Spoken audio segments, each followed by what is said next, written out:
Gloria ki te atua I runga rawa. Te maunga rongo ki te iwi I runga I te whenua. Te tuatahi, e te atua, I te rangi, tēnā koe. Te tuarua, e ngā mate, aitua hoki, haere, haere, haere atu rā. E te whare e tū nei, tēnā koe. Tēnei te mihi ki ngā iwi kāinga, kaitahu, kāti mamoi, rapu vai. Te mana whenua I tēnei rohe, tēnā koutou. I ngā maunga, I ngā awa, I ngā whenua, tēnā koutou. Tēnei te mihi kia koutou, kia tautoko te kaupapa o tēnei pō. I ngā kaimahi, a te manaaki hauora, tēnā koutou. E te rangatira, Dr. Nasir, kua tai mai nei, tēnā koe. Nau mai, haere mai, ki tēnei wāhi. Whakatau mai I runga I te kaupapa kei wainga nui I a mātou. Kia koutou katoa, tēnei te mihi, tēnei te mihi, tēnei te mihi. Mawaira e taurima te marae I wā honei.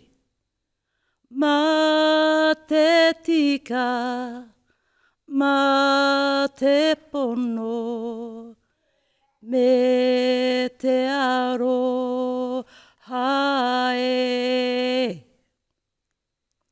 Nō reira, tēnā koutou, tēnā koutou, tēnā tātou katoa.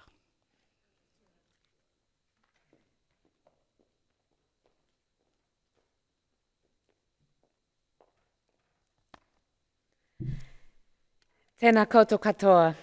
My name is Olivia Dawson. I'm one of the ecumenical chaplains here at the university. And on behalf of the entire chaplaincy whānau, the Dunedin Abrahamic Interfaith Group, and the Center for Global Migrations, I welcome you to this special occasion tonight. To those of you who are here in person, welcome. To those of you who are watching online, welcome to you. The Dunedin Abrahamic Interfaith Group was formed in the aftermath of the events of September 11th in 2001, out of the expressions of desire for solidarity among local faith leaders. The group is made up of members of three faith traditions: Islam, Judaism, and Christianity. Each are considered an Abrahamic faith, as each tradition can be traced back to Abraham as an important faith leader. Since the group's beginning, along with the Otago chaplaincy team, these peace events have been hosted every year, without interruption, despite COVID's best efforts. We've welcomed a variety of local and international guests to share their views and personal experiences regarding the importance of faith and religion in conversations around peace. This is our 19th Peace Lecture. We feel incredibly grateful and excited to have been able to invite an international speaker this year. Our speaker will be properly introduced shortly. Tonight, we will hear from our speaker, Dr. Nazirudin. Then we will hear a response from our three panelists. Each of our panelists represent a particular faith group: Islam, Judaism, and Christianity. I will properly introduce them after the lecture. And following their responses, there will be an opportunity for you all to ask questions. A few important things to keep in mind before we begin. First of all, in case of emergency, please note your nearest exit. Toilets are located outside these doors across the corridor. And I remind you to please silence your phones. Following the event, you are all invited to All Saints Anglican Church just down the road for supper. Before heading to supper, members of the Islamic faith may like to do their evening prayers. There are prayer mats laid out through those doors up on the mezzanine level. The rest of us will head over to the church, and we will plan to end the event by 8 to ensure plenty of time for prayers. I'd now like to invite forward the University of Otago's Vice Chancellor, Professor David Murdoch, to come and introduce our speaker. Welcome.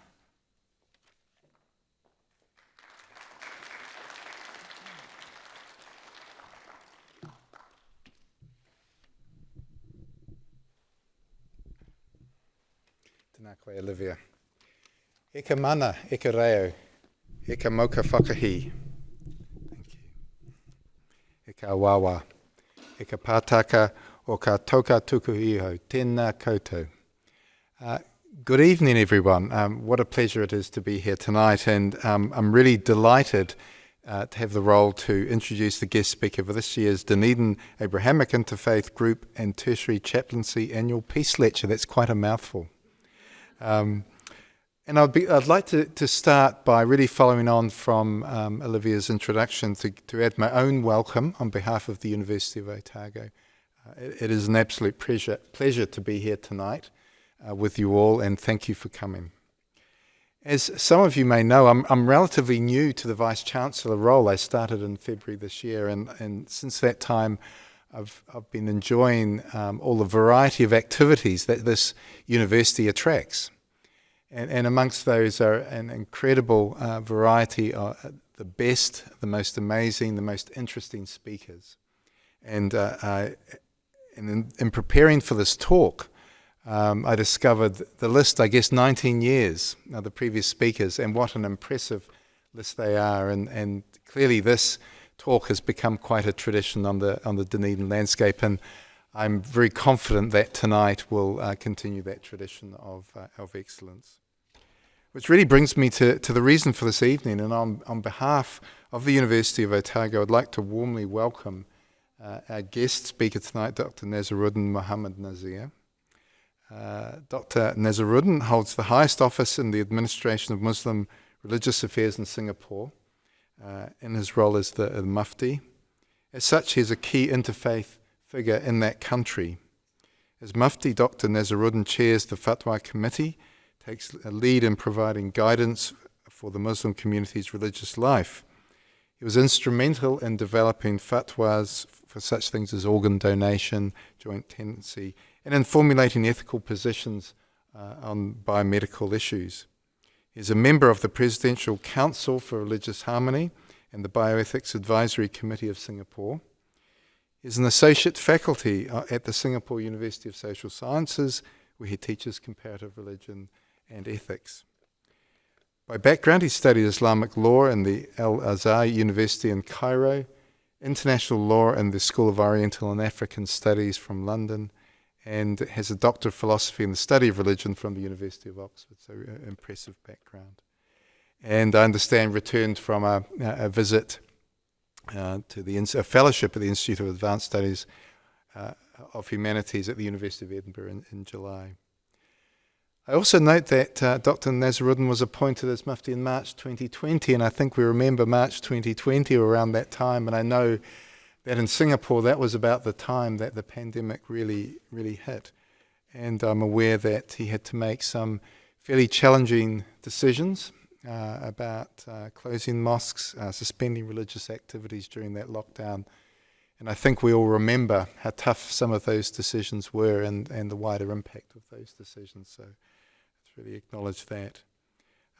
Dr. Nazirudin, it's an absolute pleasure to have you here in Dunedin, and I would invite you to the podium to give your lecture in defence of religious peace. So, ngā mihi nui kia koutou.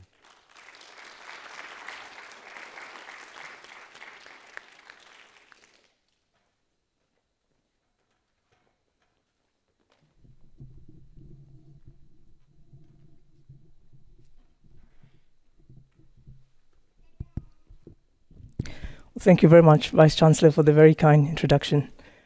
Bismillah ar-Rahman ar-Rahim. In the name of Allah, the most compassionate, the most merciful. Allow me to begin with an invocation to peace that is taught by the Prophet Muhammad, peace be upon him, to Muslims to recite after every prayer.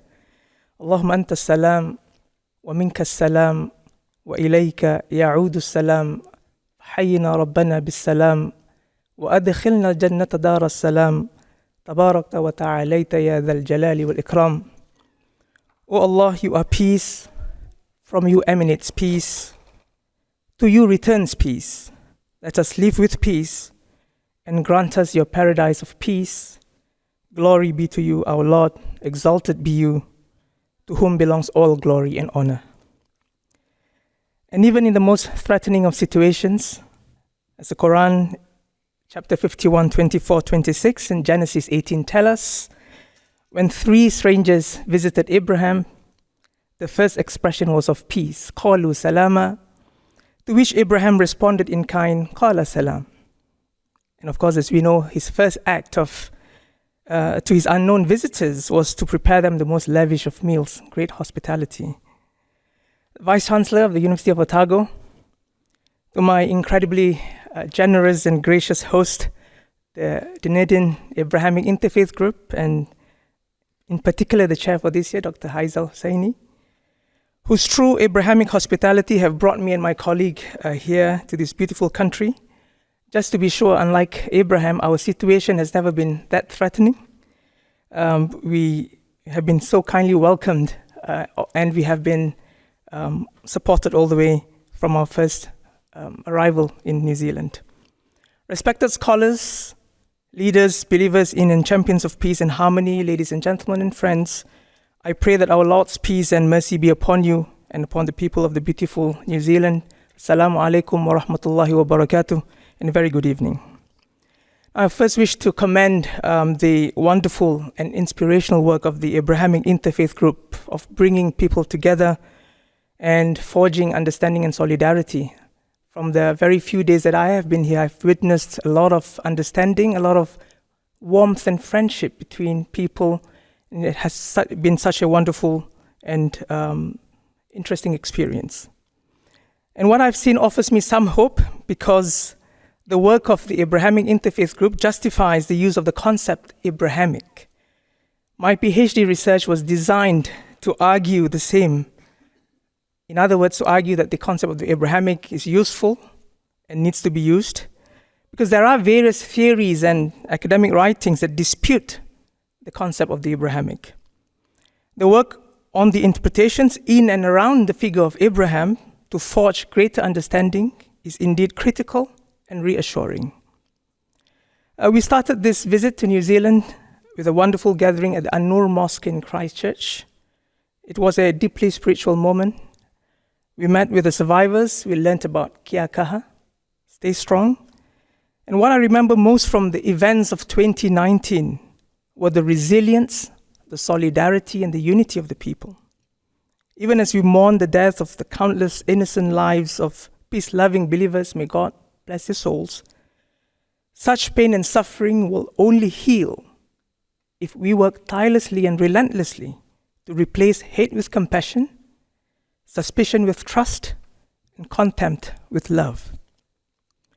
And such atrocities in Christchurch and in many other parts of the world remind us of the dangers of warped ideologies predicated on a blinkered and distorted view of the world and of people that preach hate and contempt and prey on ignorance, but also reminder of the strong will of the many good people in this world to defeat hate and contempt. Now, your communities here, and ours too, back in Singapore, have to continue this important work.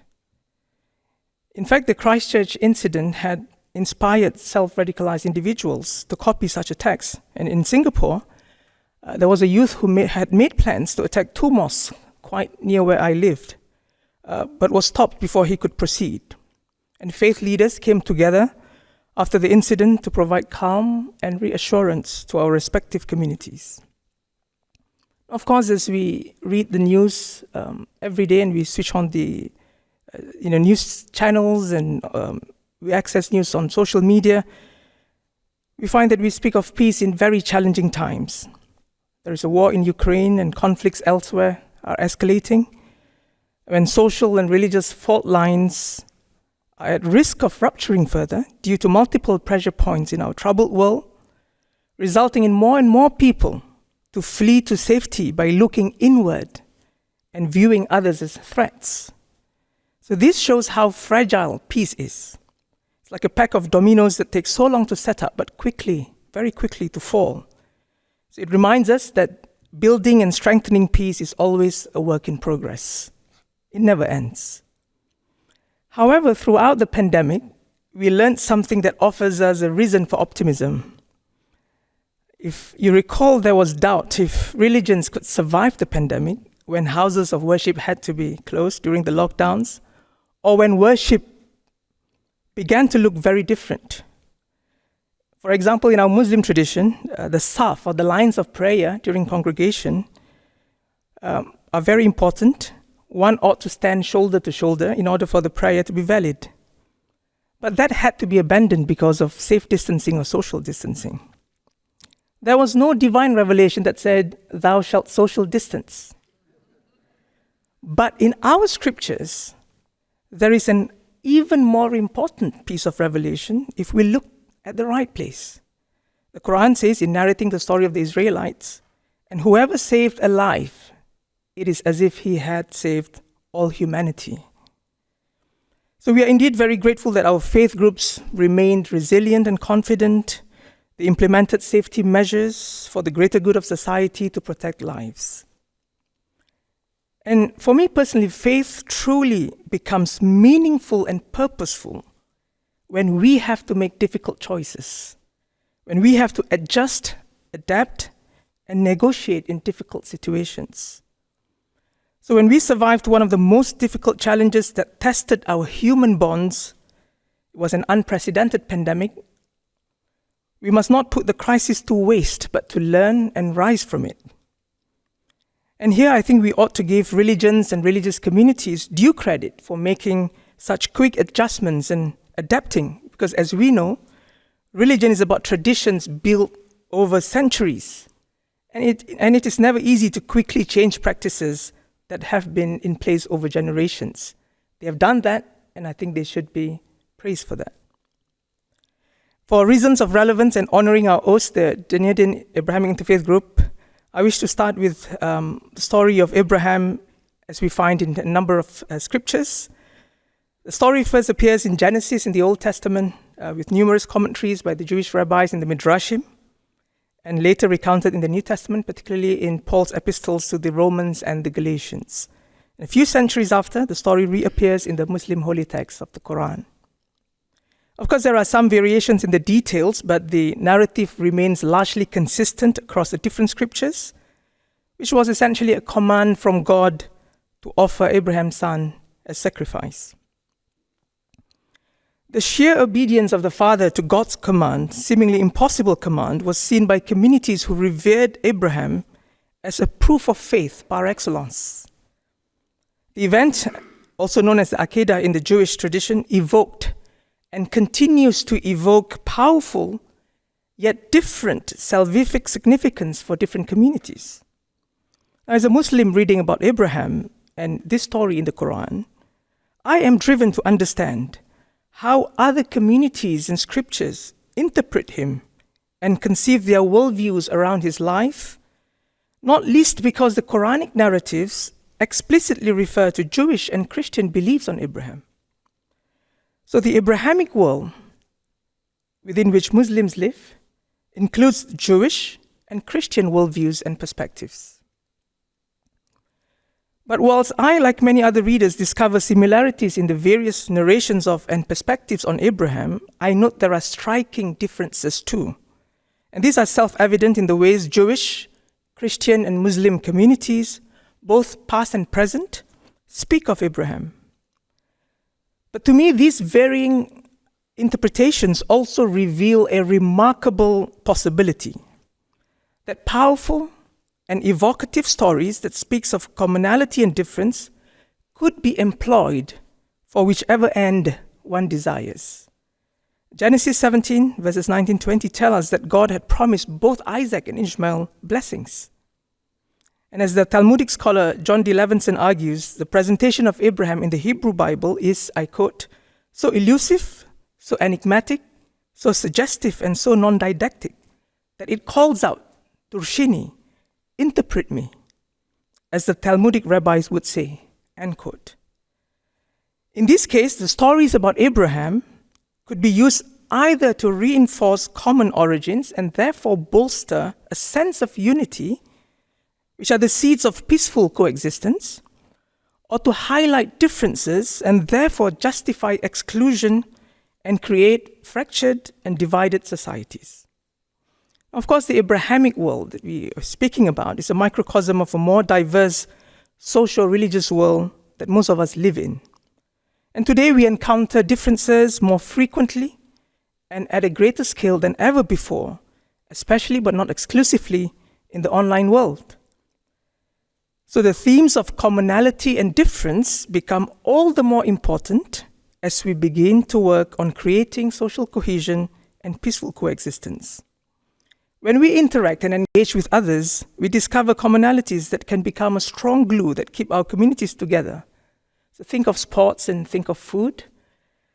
Yet in spite of our common interest, some differences may still continue to bother us.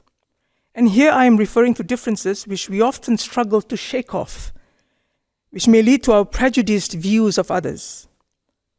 Often, such differences have to do with deep-seated beliefs or theological presuppositions of others who do not belong to our own faith.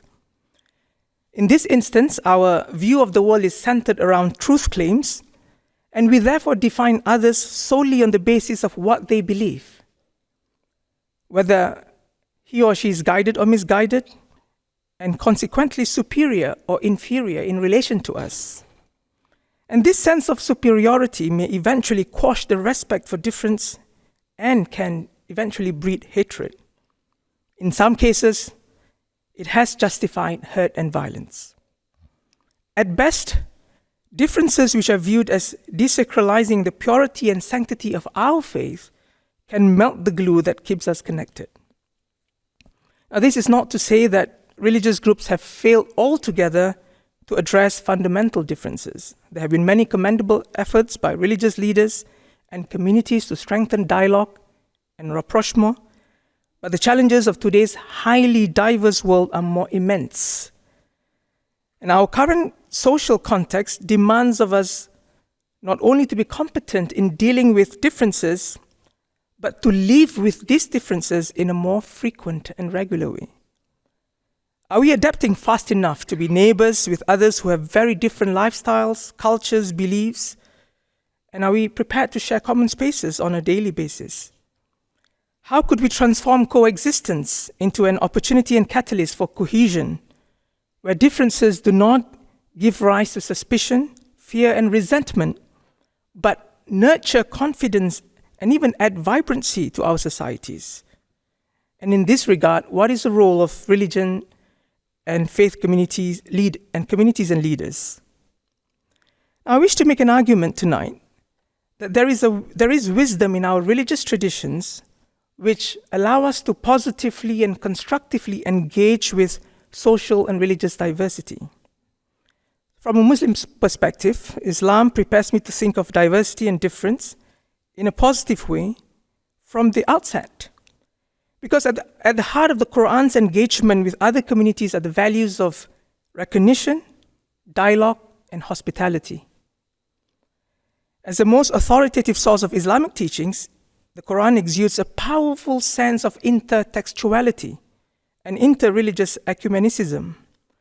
And in many parts of the Quran, it nudges the reader to know other traditions and to be sympathetic to their claims in the attempt to comprehend and grasp the true nature and message of God. But this is not exclusive to the Quran or Islam. In the 1960s, the Second Vatican Council issued conciliar documents such as the Lumen Gentium and the Nostra Aetate, which elucidate these intertwined and shared heritage between Jews, Christians, and Muslims. So in essence, we inherit a very important legacy of interlinked traditions of interpretation, practice, and coexistence. And our faith communities have an important role to play in all of this, not least because faith, as practiced by millions of people around the world, interfaces with the social context and functions within it, not apart from it. The survival of humanity hinges squarely on our ability to constantly negotiate and navigate our interconnected worlds. So the notion, if there is one, that we can ignore the demands of our context, yet remain successfully committed to our faith, is ill-conceived. As we live amidst many global existential threats, violence, xenophobia, global warming, social inequalities, our faith needs to offer responses and guidance. And faith has remained alive and relevant precisely because it continues to offer hope, as we have seen in the pandemic. Our role, if you are religious leaders, a role for religious leaders becomes very clear. We must plan and prepare well, respond and adapt adequately, and spread the message of peace loudly and widely. So allow me to just share from the Muslim perspective what I think can be done. And perhaps you could think of your own traditions and also in other ways to strengthen peace. And I draw this from the theological and ethical foundations of Islam. First is the need to set out a clear theology of inclusion and compassion to counter theologies of hate and exclusion. Second is to augment this theology with ethics and virtues that can bolster positive relations between communities. And third is to look at our religious education, to review it so that it speaks to our time and our generation. Many of us know that the Muslim world encountered a sudden and rapid spread of extremist ideas. This was peddled by extremist groups and worsened by groups such as ISIS. Now, for the large majority of Muslim communities who believe in peace and coexist harmoniously with other communities, such a theology was unheard of and was a profane and hurtful intrusion into their religious and spiritual world. In fact, my personal search for religious peace grew and intensified against such ideas of religion and religious goals that necessitate violence and aggression, and of a faith that demands some form of hate towards a person different from us. Because in such a worldview, it is impossible to imagine a life that is free from hate, discord, and division. Because the reality is, as the Quran itself acknowledges, there will always be people who hold on to different values and beliefs, and we cannot compel others to believe as we do. And understandably, many Muslims resent this distorted version of their faith, and they follow a much more peaceful form of theology, one that teaches not to fear, hate, or hurt others who are different. But against a radical and morally vacuous theology, which I've just mentioned, which also poses a great threat to social cohesion, we cannot afford ambivalence or apathy. Rather, we must articulate our theology of inclusion and compassion in a more forceful and compelling way. We need to address head-on questions such as, should our understanding of God evolve and change as we live with difference? And what does a compassionate and ever-loving God mean in our times and for our context? The basis that can help us formulate a response to these questions can be found within the Muslim tradition.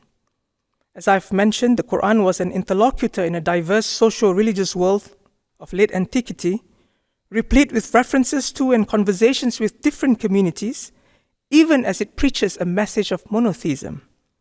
In addition, the Quran states with great clarity that diversity is part of the divine plan. And the life of the Prophet of Islam, Prophet Muhammad, peace be upon him, illustrated such moral exhortations. So in one of his first acts, after reaching the city of Yathrib in North Arabia, he signed a pact with its diverse communities so that they stood as one nation supporting and defending one another against foreign aggressors. In another example, the Prophet asked the companions to migrate to Abyssinia or Habasha in early Islam to seek a peaceful and safe life under the protection of the Christian king Negus. Inna bi ardil habashati la malikan la yuzlamu indahu ahad. So he asked the companions to go to Abyssinia because over there's a king that does not hurt people. These prophetic examples are consistent with how the Quran sets out the mutual and symbiotic relationship between communities. So how we understand the Sharia as Muslims is extremely crucial. How we interpret its values, its principles, and its laws. For the theologian Imam al-Ghazali, the Sharia is about protecting the 5 fundamentals: religion, life, intellect, progeny, and property. The 14th century jurist Nazirudin went further, arguing that the Sharia in essence is about avoiding harm, because the Sharia exhorts humankind to protect and enhance welfare and well-being.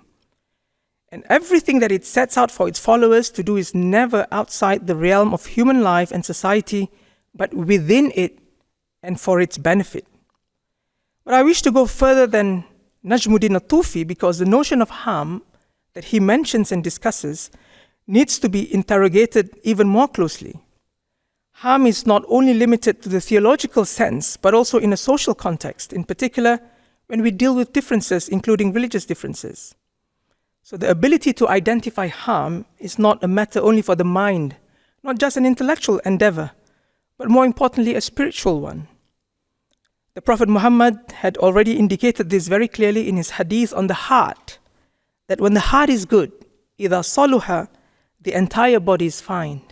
The human self becomes good. And when it is rotten, وَإِذَا فَسَدَ, the entire body will be rotten. Now the next step for us is to translate theology into common social practices. Religion, in my view, is ultimately about the discipline of the self and society through right conduct and behavior that stems from the purity of the heart. And that is why there is a big emphasis on compassion, rahmah, and kindness, ra'fa. One must act in a just and benevolent way to one's friend or foe, one's neighbor, far or near. In the light of our contemporary social context, there are new ethical imperatives too. We ought to ask, what is the role of our religious ethics in a diverse and multi-religious society? How do we show care, love, and compassion to neighbors and friends from other faith backgrounds? What values must we prioritize, especially to combat bigotry and to break down prejudices that are inimical to cohesion? One of the very important virtues is hospitality. It calls upon us to always treat someone or some community as our honored guest. And many of us are guilty of the error of what a 10th century mystic, Al-Hallaj, calls annexation. To be trapped in a kind of a pre-Copernican world where we place ourselves at the center whilst others revolve around us, often going unnoticed, or we interpret them through our own experiences and biases. And hospitality challenges this egocentricity. Even as we disagree with each other, our religious traditions teach us not to turn away from another human being, but to remain just and compassionate at all times. And a big challenge is how to understand our historical traditions. So the past must be understood and interpreted correctly, with a critical eye to the wider socio-historical circumstances, and with a careful consideration and appreciation of our own condition today. For Muslims, the context we live in today is unique, even if some try to fit it in some parts of Muslim history. Because when you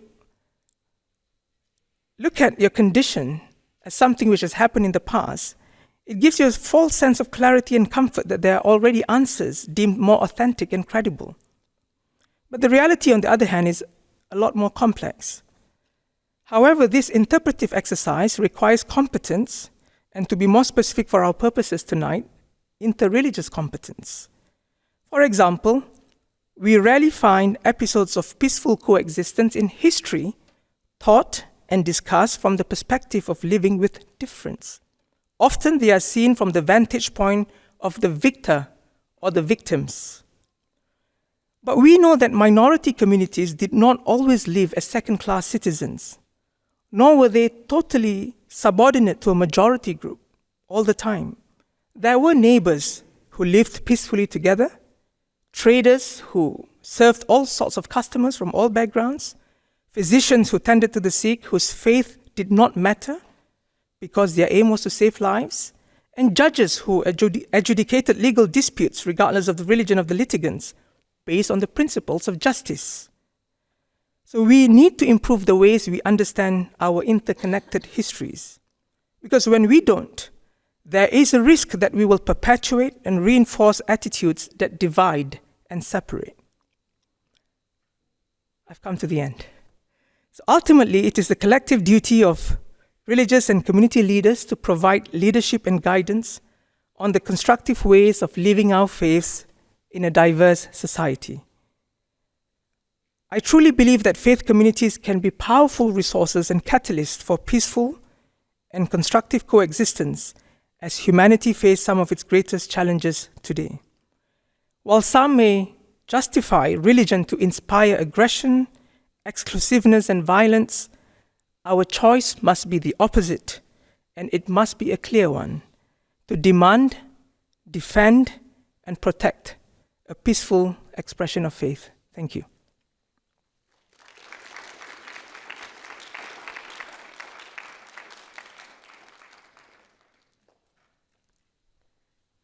Thank you. We are very privileged to have you with us, not only tonight, but this week as we enjoy meals together and get to know one another. It really has been wonderful. I'm going to take just a moment to introduce briefly our panelists who are seated up here,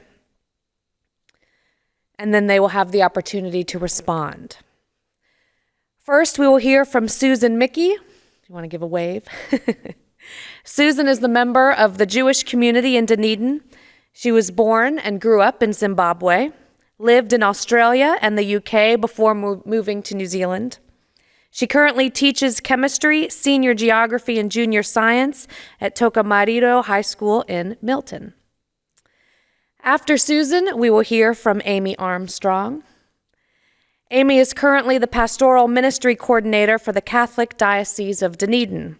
Within this role, she works part-time in Catholic chaplaincy here at the university, which she has been doing, she thinks, for about 16 or 17 years. She is a trained spiritual director. She is married to Paul and is the mother of Anton and finds refreshment in music and nature. And then we will hear from George Shafi Lethbridge. He is a student here at the University of Otago. He is a Muslim revert, currently serving as president of the university's Muslim Student Association and working with the Federation of Islamic Associations of New Zealand. In his free time, he enjoys playing American football and making cheese. The individuals up here, while they do represent a particular faith group, they are not expected to speak on behalf of every member of their particular faith group. They are, of course, individuals with their own opinions and thoughts that have been shaped by their religion. So while you might subscribe to one of these faith traditions, it's still possible that you won't agree with what a panelist says, and that's okay. In fact, we celebrate the beautiful diversity that is found in and among each religion. After hearing from the panelists, we will have a time for questions. So I now invite Susan to come forward and speak, followed by Amy and then George.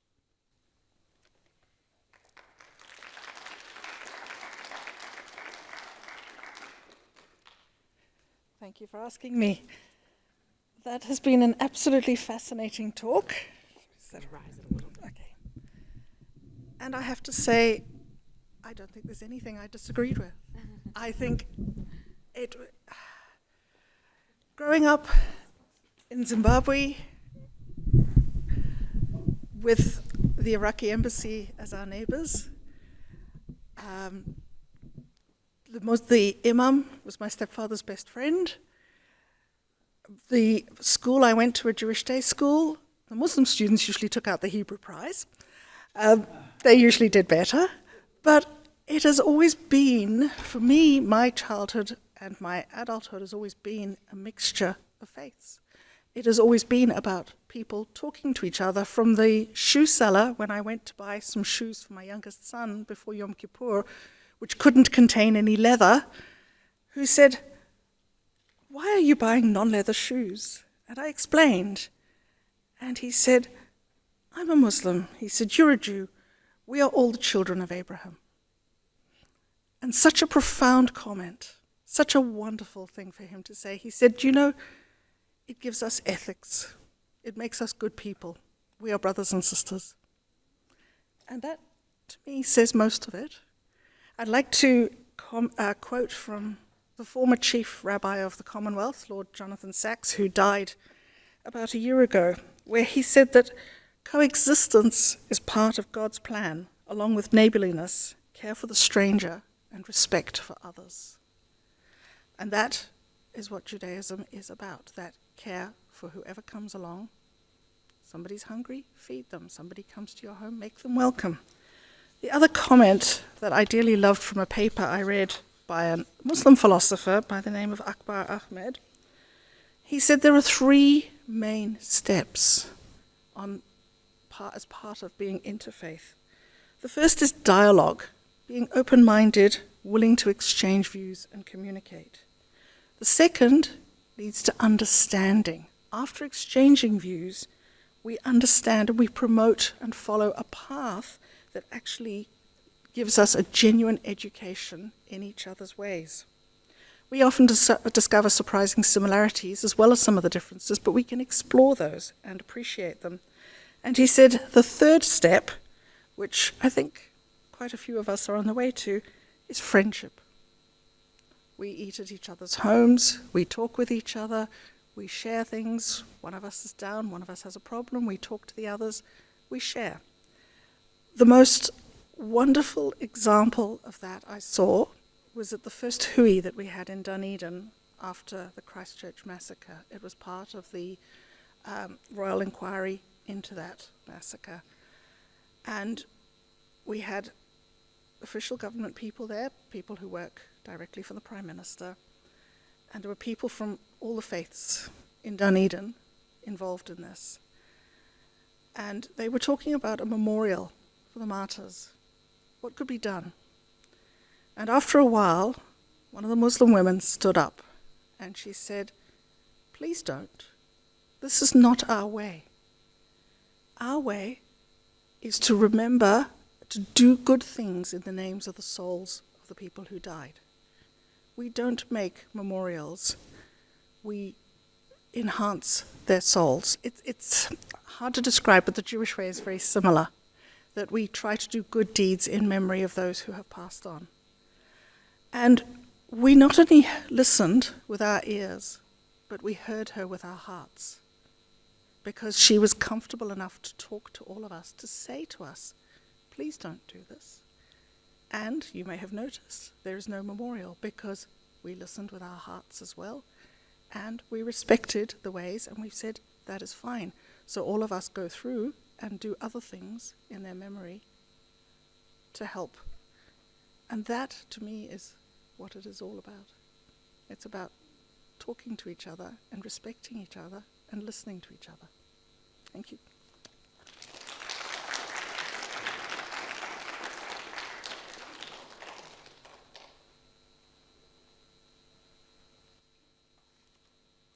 Kia ora. Namihi kia koe Nazirudin. I really enjoyed your presentation, and like Susan, resonated with much of it. And I feel a bit like the middle child, Christianity between Islam and Judaism. But, you know, a lot about the hospitality and the friendships and knowing each other, like they run throughout all of these religions. And I've enjoyed the history of these peace lectures. I haven't been to all 19, but I've been to many of them, and often walk away feeling heartened and connected to all 3 religions and how much we share in common. And that's what this is about. As Nazirudin said, like getting to know each other and dispelling any misconceptions and choosing love over hatred. And I'm glad Olivia gave the disclaimer. I'm not speaking for all Christians or all Catholics here today. Catholic means universal, so we always say, here comes everybody. And sometimes I agree with Jewish and Muslims more than some of my Catholic colleagues, but in some areas, of course. So I guess peace for me is an important concept. And as I was thinking about today and how I might respond, there's sort of 3 steps to peace that I feel are important. The first one being inner peace. So I think as a spiritual director, that's my focus. That's the focus of the practice, knowing ourselves and who we are created to be in God, in the likeness of God, and peeling back all those layers of culture and worldliness that can bury who we were created as in our purity. And so the more work we can do in knowing ourselves, I think we create that inner peace that can't help but emanate into the world. So I think that's the most important step of the journey. And then from that, the second step would be peace in relationship with one another and getting to know each other. And I think, in the Christian tradition, the Gospels are full of stories of Jesus mixing with people that others wouldn't necessarily mix with, the tax collectors, the sinners, the prostitutes, the whatever metaphor or you want to use. Jesus wasn't afraid to mix with those who were different to him, and he wasn't afraid to welcome them to the table and to eat with them, as Nazirudin was saying. When you're hospitable with people, you see the human face, the face that God created. And there was, I was going to look it up, but I ran out of time. There was a Jewish speaker for one of these peace lectures maybe 10 years ago, and I don't remember his name, but I remember what he said. And he said one of the Jewish traditions is when you see someone, you look at them as a sacred text. You see them as a sacred... Does that sound right, Susan? You see them as someone who has their own sacred story, their own sacred narrative to share, and that stayed with me because I think that's what Jesus did. He saw the sacredness of people that others might not see because they were different.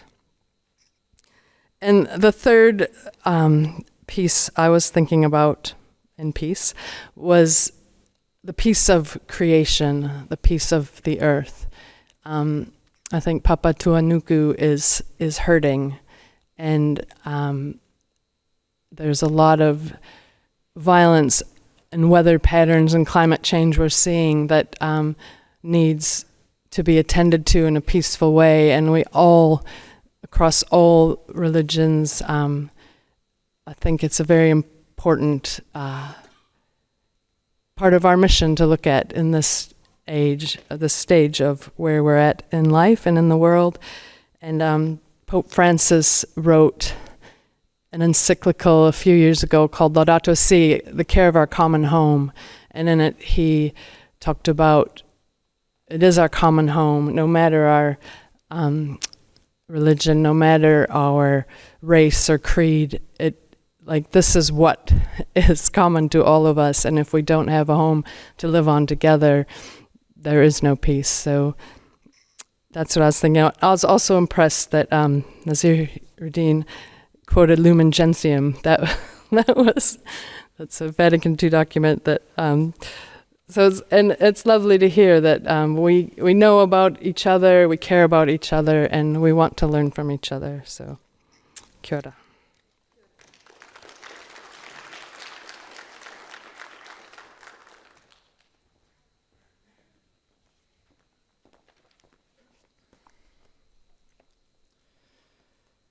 Bismillahirrahmanirrahim. Assalamu alaikum wa rahmatullahi wa barakatuh. May the peace, mercy, and blessings of God be upon every single one of you in this room today. Before starting the formal speech, I'd love to just give a really big thank you for this event taking place, for the speaker, for everything. It's been a really valuable sharing, and the value of this Abrahamic identity is something which is very strongly held within our faith. Whenever we go to pray, we say, Allahumma salli ala Muhammadin wa ala ali Muhammadin. كما صليت على إبراهيم وعلى آل إبراهيم إياك حميد مجيد. This blessings, this peace be upon Muhammad and the family of Muhammad, and upon Ibrahim and the family of Ibrahim, so Abraham in the sort of more common English parlance. And so this is this common recognition that this is this family, this religious community, and that is something which is extremely valued in our faith tradition. As to the talk itself, I can't help as though wonder if it's somewhat misnamed. Defense of religious peace. There's always this idea that religion is this source of war and that we need to defend it as a source of peace.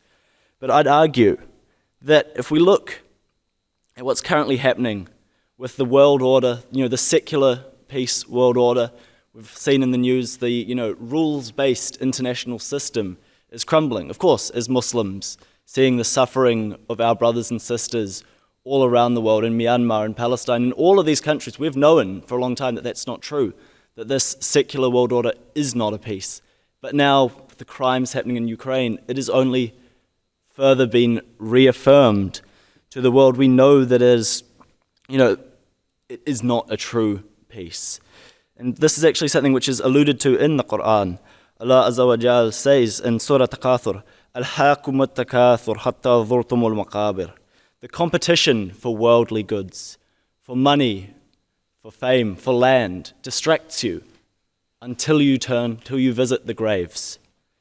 And it is only when we visit these, when we lose sight of what really matters. When you're going to work every day, struggling on that, you forget what's really important. But similarly, when your focus is all day on my nation, I must take this land, I must take this resources, we must better that, you lose sight of what is really important.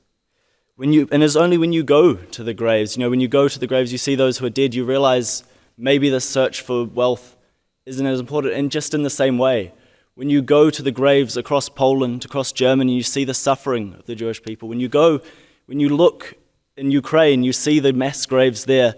You see that this nationalism, this competition over these worldly benefits is absolutely futile and that it means nothing. And it is only through the worship of our Creator that anything can make sense. Allah is as-salam, it's peace. The Mufti recited a beautiful hadith which I'd actually heard and considered including in my own speech, but my Arabic is not atrocious, but not great. So I decided I'm glad it came out because it's a very beautiful prayer for peace. But it is only when we reflect on that, when we reflect on our true purpose, which is that one day we will come before our Lord. It's only then when we reflect on that we can have this true faith, this true peace in between nations. And this is actually recorded in a hadith, which is narrated by Abu Huraira in Sahih al-Muslim, and I believe in Bukhari as well, where the Prophet Muhammad sallallahu alaihi wasallam says, "You shall not enter paradise so long as you do not affirm belief, and you shall not believe so long as you do not love one another. Shall I not direct you to a thing which, if you do it, will foster love amongst you? Spread peace between yourselves." And furthermore, there is an addition which comes out in Al-Bukhari's Adab al-Mufrad, so a guide to Islamic ethics, to Islamic behavior, and all of that. And it adds, "Beware of hatred, for it is the razor. I do not say that it shaves hair, but that it shaves away the religion." So when we give in to hatred, when we give in to this competition over I want this and you don't want it, because think about it, if I own something, this is my jacket, so by definition, it's not your guy's jacket. And when we start thinking about that, all of a sudden there is this competition. This is my land, so it's not your land. And so what does that mean? So you have to fight over it. Because what if two people want the same thing? That's where these conflicts come from. And it's only when we realize it doesn't matter whose jacket this is, because when I'm dead, I'm not going to need a cool jacket. That doesn't matter. What matters is these spiritual truths.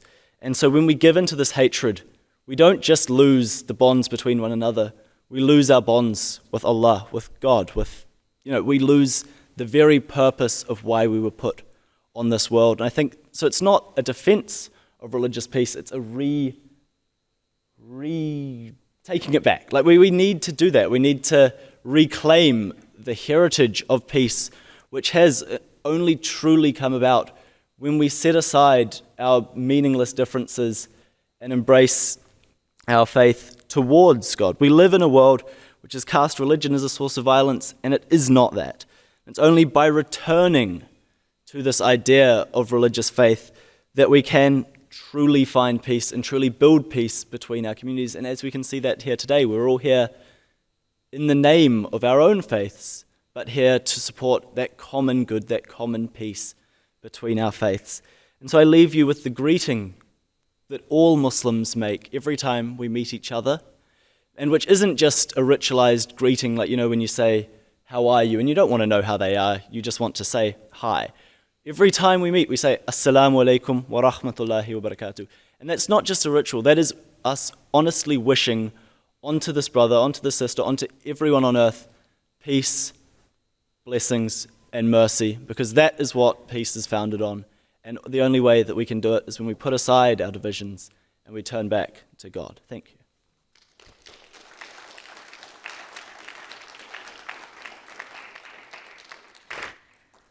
Dr. Nazirudin, would you like to respond to anything the panelists said before I open it up to the floor? Or are you happy for me to just open up? Sure, yes.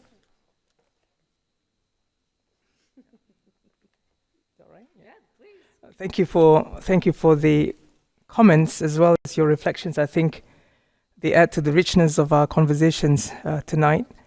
Just to clarify on the title of the lecture, In Defense of Religious Peace, I think you have offered a very interesting perspective and interpretation of it. I think it's meant to deliver a very powerful message that there have been violence, and aggression and hatred done in the name of religion. And that has also led to some confusion amongst people that religion represents those values, and you rightly pointed out that's definitely never the case. And therefore, it's very important that we put forth a defense of religious peace and build not just the principles and values that will support it, but also the strategies that will allow for religious peace to become the norm rather than an exception. I think it's important looking at the developments around the world that I think this has become one of the key priorities. There has been a lot of confusion, especially amongst the younger generation. What does religion represent for them? In particular, when they read about all these things that have happened, the kind of violence and whatnot that have been performed in the name of Islam, in the name of religion. So the idea is to defend religious peace as the fundamental teaching of our faith, as well as the what constitutes the norm of our religious life and practice.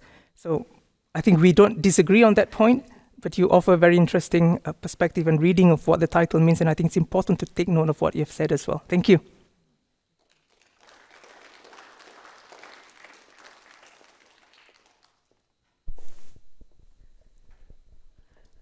Greg is going to walk around with the microphone for us. So if there are any questions for Dr. Nazirudin or any of our panelist members, you are invited to shoot your hand up in the air and Greg will come to you.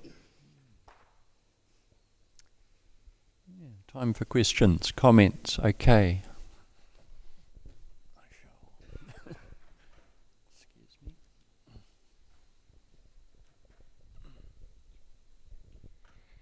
Tēnā koutou katoa. Thank you very much for the lovely talk.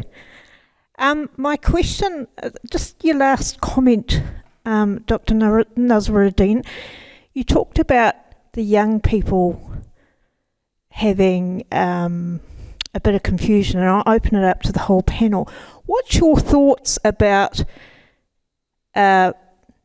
bringing religion into the school system in terms of getting them to understand it, particularly those who don't practice their faith? Not just that I'm a Catholic. I'm actually a religious sister, a Sister of Mercy. I went through the state school system, so I didn't go through the Catholic school system. But just your general view on teaching religion in schools, because we're having a conversation here in Aotearoa the historical facts, particularly with land wars.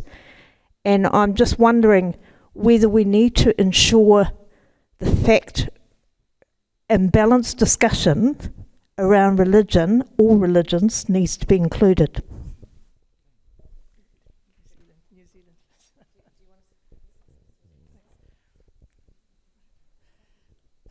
We had a very interesting discussion, I think it was last year, on the subject of religion in schools and whether it should be religious instruction, which is specific instruction in a religion, or whether it should be what they offer in the state schools, for example, in the United Kingdom, which is religious education, which is education about all religions, their similarities, their differences, and appreciation of that.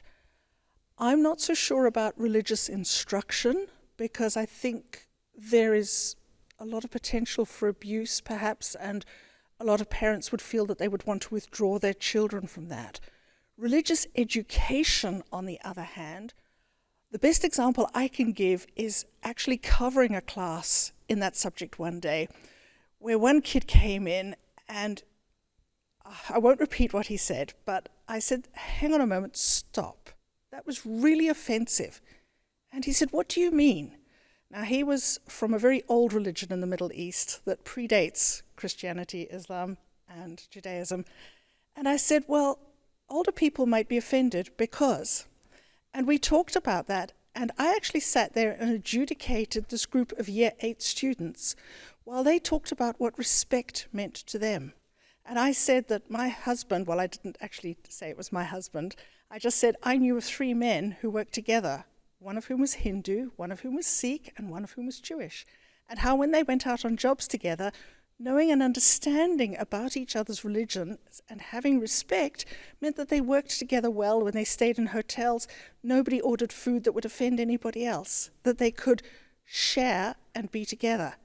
And these children sat there and had an hour's discussion of what respect meant to them, which was absolutely wonderful. And funnily enough, a couple of weeks later, when I happened to cover their class again, they were very upset because they had actually, their class teacher, when asked what they had done during the lesson, they said, we had this discussion on respect and what it meant. And she went, oh, for God's sake. And they said, look, miss, we're very sorry, but we're finding that offensive. We have actually made a class pact, in fact, it's a whole year pact, that we are not going to swear or take any God's name in vain. We are going to be respectful of each other. And she turned around and she said, oh, shut up. And they came to me in an absolute rage because they felt they weren't being respected. But I can't believe that just my saying, hang on a moment, you're being disrespectful, led to a whole year group of about 150 students actually having this discussion about respect and what it meant and sharing it. So to me, that is what religious education is about and should be, but as a teacher, sometimes that'll happen in the middle of science or in the middle of geography. We take those little moments and we try to share ethics with our students, possibly in a non-religious way, if you like, but in the way that God's guidance gives us all. So that's how I feel about that. Anybody else? Thank you. So I actually had a wonderful opportunity to study abroad for several months in Switzerland. Now that's a country where they actually do teach religion in school, and the way they do it is so valuable. So when I was there, they were teaching about Islam, and we were going to get onto Hinduism. Unfortunately, this thing called COVID-19, don't know if you guys have heard of it, but that came along and I had to come home. But they'd done that, and so the year beforehand, they'd covered Christianity and Judaism, and then that year it was Islam, Hinduism, and if they had time, Buddhism. I was somewhat worried because I don't know if you guys know Switzerland's reputation towards Islam, but it's not positive. They banned us from even putting up minarets on masjids. So going into that, I was very worried. In fact, the first class, I didn't even tell them I was Muslim. I just sort of hummed over it. I was like, yeah, I'm agnostic or something, because I didn't exactly want to announce to a class with no one who was visibly Muslim that I was, because I thought that could be a very socially isolated year. And what I was surprised is this was one of the greatest classes on religion I could have imagined. They went over all the basics, had class discussions in a really, really great, really respectful way. And what it did is it just fostered this sense of understanding. There was never any, oh, you should join this religion, mother. There was never anything like that. It was really respectful, really, there were actually some Muslims in the class. I just hadn't noticed at the time because, though they weren't visibly Muslim, and I can't say that myself, but there's, so there were Muslims in the class. We were all allowed to share, and it was a really beautiful way of handling the subject, and we walked away with it with this really good understanding of that, and having it that they cover not just one religion. It's a very deeply Catholic part of the country, but they covered all religions, and I find that has so much value, and that's something which we really could learn from. And when we look at the state of some of the schools these days with the behaviour of children, you could say, I think there's definitely some value in them learning values and the values of all faiths, because even if they don't pick up all of the values of one, there's so much beauty in all of our faiths to be learnt, and I think there's so many beautiful life lessons which a lot of the students that I hear about from my brothers really could take from, because I've heard some horror stories. Yeah, I think it's a really good question. I myself, a born and bred Catholic, never went to Catholic schools until I went to university and in the States, and that was a very positive experience, the university, because it was steeped in social justice, and I took a lot out of that.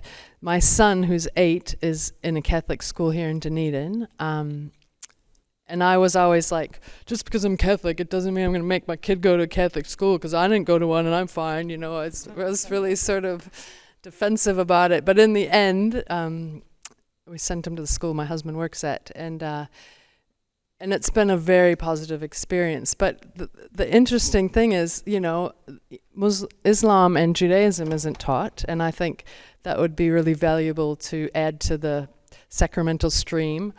And the other interesting thing is that, more and more, there's less, especially in secular New Zealand, there's less devout people. So like a lot of our school systems are struggling to staff with principals and teachers of the faith. But that has strengths and weaknesses as well. There's, more diverse views come into it. It's very clear that the values are still to be taught, but there's a bit more flexibility, and I think that can have its advantage as well. But I will bring to the principal, what about teaching other religions, and see how that goes.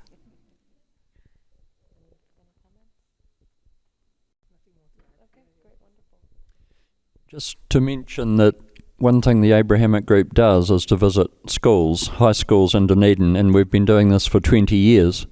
And one of the schools we visited was John McGlashan College, and we just happened to have a retired chaplain from that school sitting in front of me.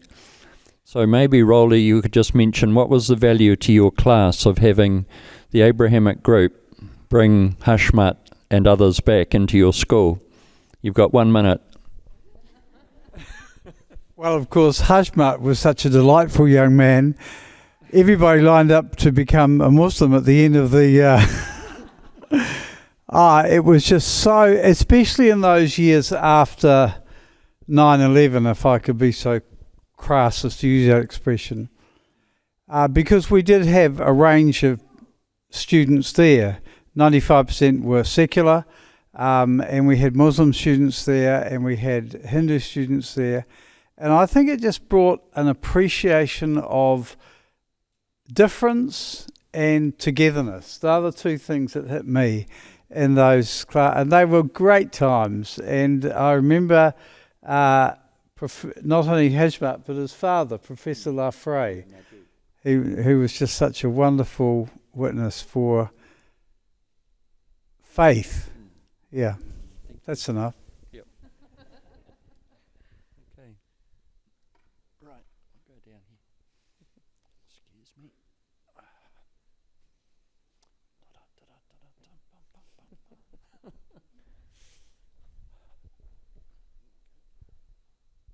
Thank you. I've been involved with the Abrahamic group for a long time because I decided, without telling my vicar, I'm an Anglican, I didn't say anything to him, I just joined, and he retired and he didn't even know that I'd done it. So it was good. But I have some wonderful Muslim friends, and because they don't necessarily have their grandparents here, I have started being called grandma by a lot of the younger Muslims. So, and I really appreciate and enjoy that. Because I don't have any of my family in Dunedin. My son's in Sydney and my daughter's in Central Otago. And it's just like I've opened my heart to these children, and they're a lot of fun to be with, and we look after each other, and it's for me it's been wonderful. Thank you, Anne-Marie. That's more of a sharing than a question, but that's precious. Thank you. Thank you.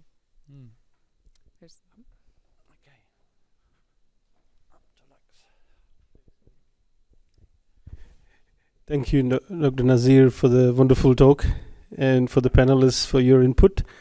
My question goes back to the formation of the Abrahamic Interfaith Dunedin group 20 years ago, after September 11th. So, if you reflect back in the last 20 odd years, has the interfaith harmony improved, or what do you feel? You can all answer this. What have you improved? One or two things, or what can we do next to improve this interfaith harmony? I sometimes, when we talk about interfaith or pan-faith or pan-cultural, intercultural, multicultural harmony, are we preaching to the converted? Forgive the pun, but are we preaching to the converted? Everybody who turns up to these rooms are converted. We believe in this. So what about those who are not converted? How do we reach them? How do we understand what their issues are, and how do we try and change their views? How do we understand them to make them more harmonious? That's a great question. At our church, we always said we're preaching to the choir. I don't know if that's a common saying. So yeah, we're preaching to the people that agree with us. That's a great question. Any thoughts up here at the front, or any thoughts from those who have been in, and whether Dunedin Abrahamic Interfaith Group or another interfaith group for several years, or maybe an outsider's perspective? Ruth.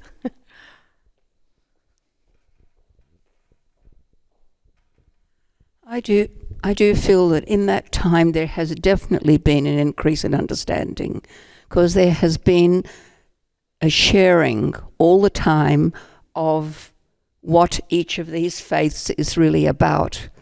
And that dialogue on its own has brought about an understanding of each other's and the similarities and the differences. And just knowing that and being appreciative of that makes a heck of a difference to all of us. And because we have that knowledge now, we can then, in our own way, spread it to other people and spread our satisfaction of knowing that data now. The Abrahamic group have made great inroads in putting that in, and it's been a joy to be a member of it. Thank you. Yep, George. And anyone else up front? Thank you. So, having grown up almost entirely in a post 9/11 world, I think I got 13 days in of that heyday of tolerance that we sometimes talk about. I think there is a constant effort for us to come together, because hardship breeds solidarity. We saw that after 9/11, there was so much violence, so much hatred which came out, but there was so much learning, so much sharing, so much of that which had to happen, so many it's when things are good, it's very easy to sweep conversations under the rug. For so many people, in New Zealand, the idea that there was racism in New Zealand there's no way that could happen. And then there was Christchurch, and turns out we'd been saying it the whole time, but it hadn't been heard.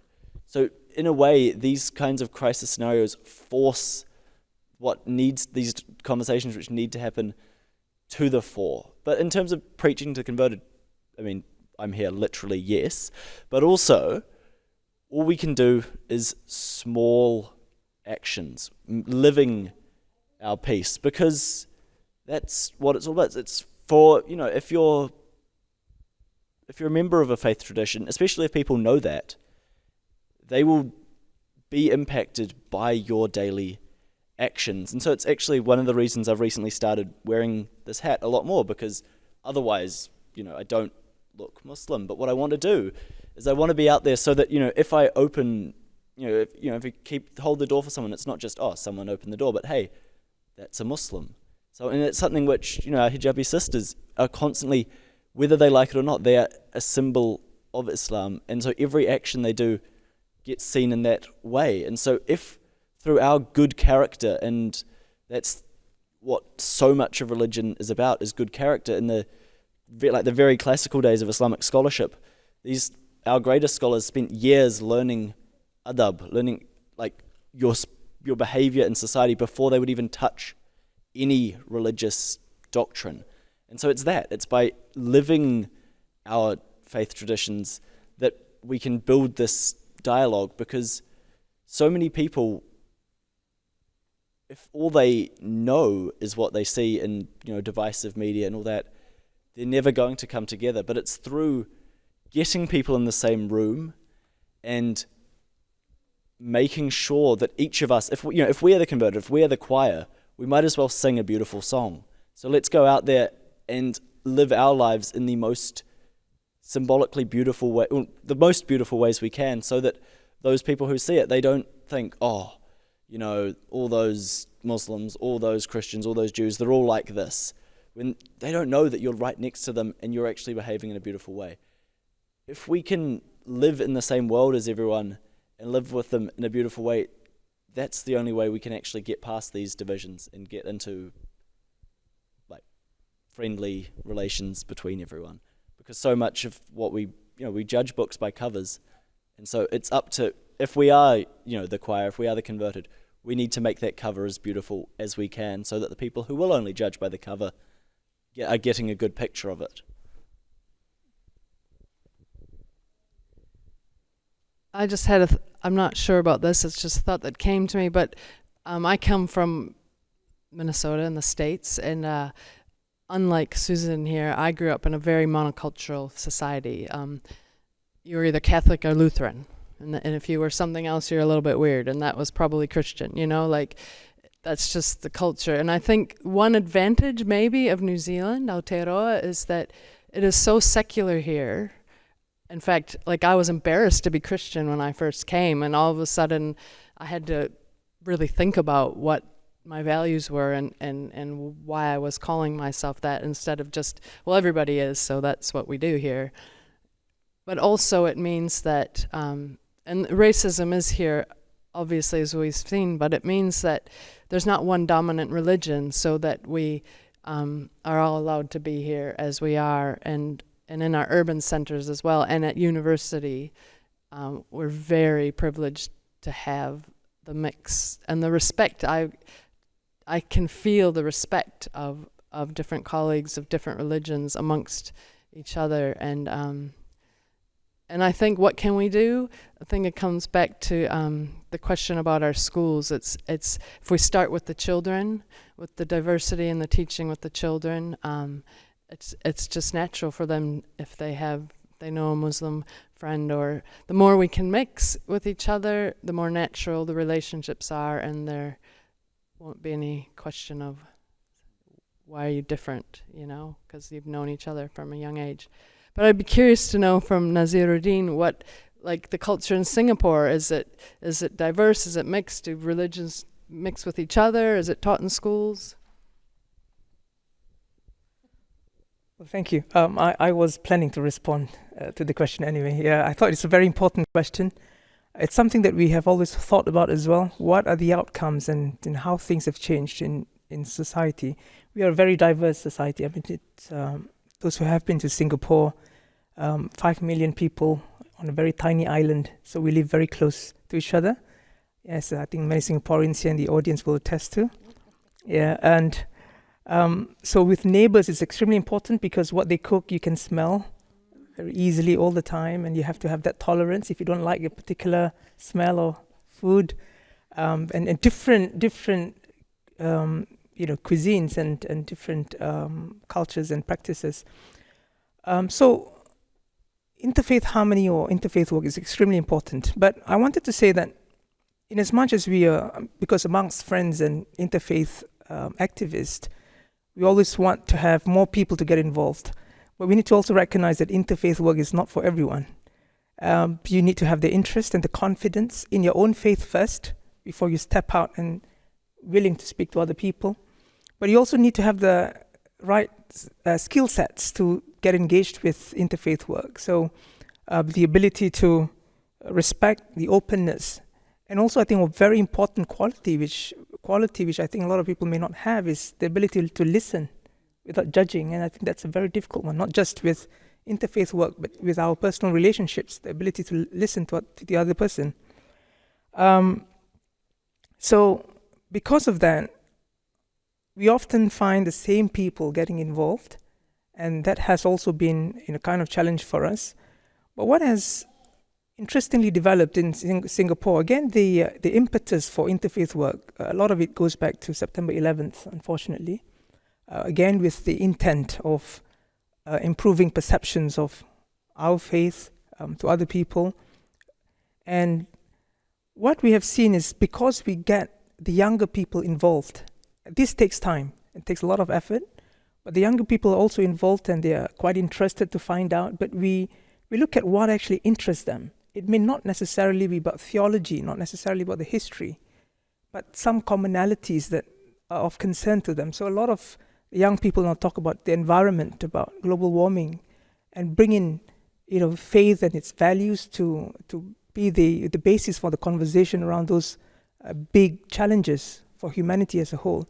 So there is that interest, and the conversation gets going, and it happens online as well. So we do see a higher level of confidence in interreligious understanding, not as much as we like, but I think that is one of the important first few steps that we must take in Singapore. And a lot of the interfaith understanding happens via the institutions. So the places of worship play a very important role, and especially the religious leaders. Of course, because of the way in which our cities and towns are developed, you sometimes find different places of worship very close to each other. So you have one very popular street in Singapore. If you're a tourist, you might have seen that. You might have walked along the street where you would find a mosque, a temple, a Hindu temple, and a Buddhist temple very close to each other. And they are all very good neighbors. So, they on the festivities, they would visit each other and exchange greetings and etc. And we also have certain mosques and churches which are close to each other, and they help each other out in terms of we have very little land space, so we have very little parking space. So on Fridays, for the Friday congregation, when the congregants come and they want to park their car, the parking is not sufficient. The church will open its parking space up for Muslim congregants to park their cars there. And the reverse happens on Sundays because we don't have our congregation on Sunday morning. So there's a lot of that exchanging that's happening in each locality, and they build those kind of understanding and friendship. So interfaith is not just about conversation, but about a very deep understanding of protecting that common space, the common home that we want to build. We respect the differences, we hold on to our values and principles. We invite them. In fact, in Singapore, it's very common now for during Ramadan, during the iftar, when you break fast, that we invite a lot of non-Muslim guests to come and have meals with us, and likewise on their occasions as well. So there's a lot of that going on, and I think that requires some kind of deliberate planning to ensure that there is harmony prevails, understanding prevails. And what we've seen is, as George rightly points out, that when you have these personal friendships, relationships with someone from a different faith, that easily breaks down the stereotypes that you may have had, in your mind after reading about a faith or reading about a group of people that you've never met. And that was the case with the young boy, a relatively young boy, who wanted to attack the mosque in Singapore after the Christchurch attacks. He spent most of his time in his room with his computer. He didn't have friends from the Muslim community, and he didn't really have many friends. So he didn't know what Islam was all about. So when he read about it, he said, well, it's a good idea to attack the mosque. Someone has done it in Christchurch, why can't I do it in Singapore? And that is something that we want to address very carefully in terms of trying to help the younger generation understand the diversity of faith and what these faiths represent to the respective communities. I think that's all the time we have for questions tonight. But I think that's a really excellent question for us all to ponder as we leave this space tonight, is what's next? 19 years of these really good conversations. Now that we're comfortable with the conversations, what do we do next? Before we do dismiss, I'm going to invite up Hazel to come forward to say a few words. He is one of our Muslim chaplaincy team members, and he's also a member of the Dunedin Abrahamic Interfaith group, so he's going to come forward for just a moment.